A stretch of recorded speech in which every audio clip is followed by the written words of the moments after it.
So now that 30 minutes has expired, you can see that we've maintained our temperature between 55 and 65 degrees Celsius. And now we see our mixture. The mixture contains, of course, our biodiesel. The other component is glycerol. So now we need to separate the layers of glycerol and biodiesel. To separate the two layers from each other is going to be an overnight sitting process. And we're going to use what's called a separatory funnel. And we're going to pour our mixture in this separatory funnel and allow it to sit overnight. After sitting overnight, we should see two distinctive layers. The top layer will be the component that has the smaller density. The lower layer will be the component that has the higher density.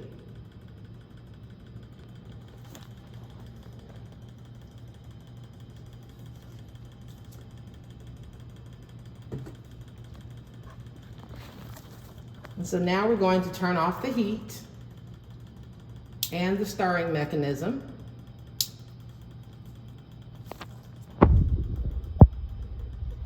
And we're going to pour the biodiesel mixture into the separatory funnel.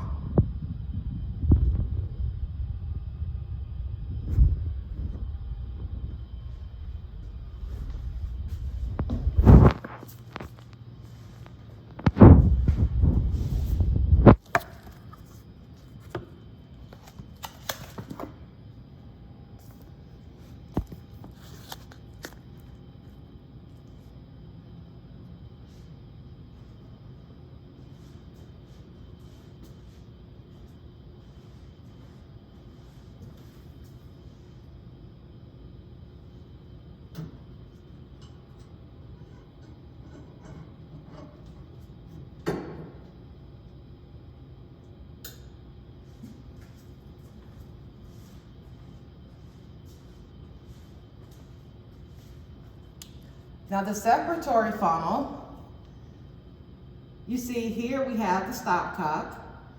When the stopcock is closed, it will be perpendicular to the stem of the separatory funnel. When the stopcock is parallel to the stem of the separatory funnel, the stopcock is open. So before we pour our biodiesel in the separatory funnel, we want to make sure the stopcock is closed.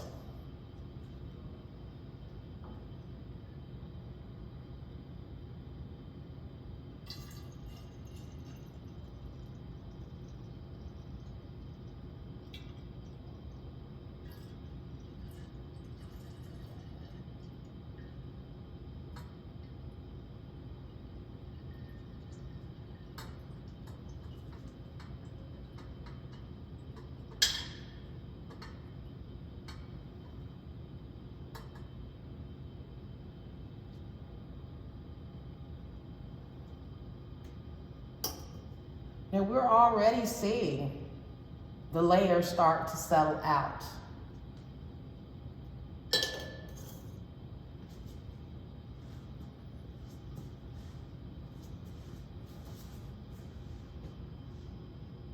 So note that before the reaction started, the mixture was a very, very faint yellow color. And then while the reaction was going on and still mixing, it took on a darker yellow color. Now that we've put it in the separatory funnel and we see the layers starting to separate, we could note that the dark yellow color is starting to fall towards the bottom of the separatory funnel, whereas the lighter yellow layer is near the top of the separatory funnel.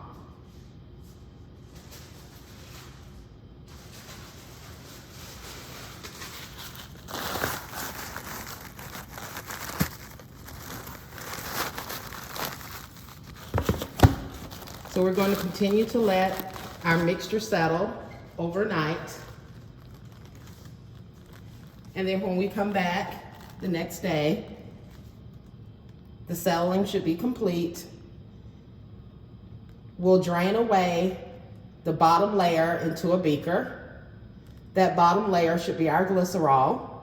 We're not going to throw it away immediately. We're not going to dispose of it immediately.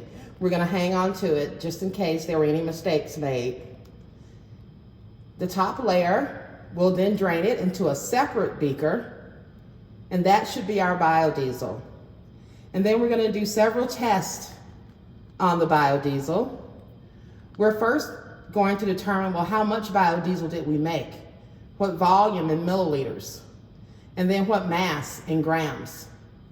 And then we're going to calculate the density of our biodiesel. The next test that we're going to do is we're going to test the pH. And if the pH is basic, which it should be, then we need to neutralize the biodiesel by bringing the pH to around 7. And to do that, we'll add acetic acid to bring the pH down to about neutral. We'll note how many drops and therefore how many milliliters of acetic acid that it took to neutralize our volume of biodiesel. Once we have the biodiesel neutralized, that will be like our purification step. Then we're going to do a few other tests.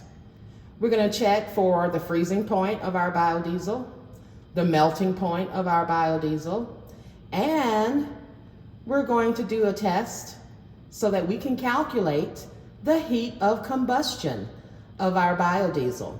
And we're going to compare this heat of combustion for our biodiesel with the heat of combustion of diesel fuel that comes from fossil fuels. And then we're going to see how those heats of combustion compare to one another. And that will give us a determination of whether or not biodiesel from cooking oils can be a viable alternative for diesel fuel.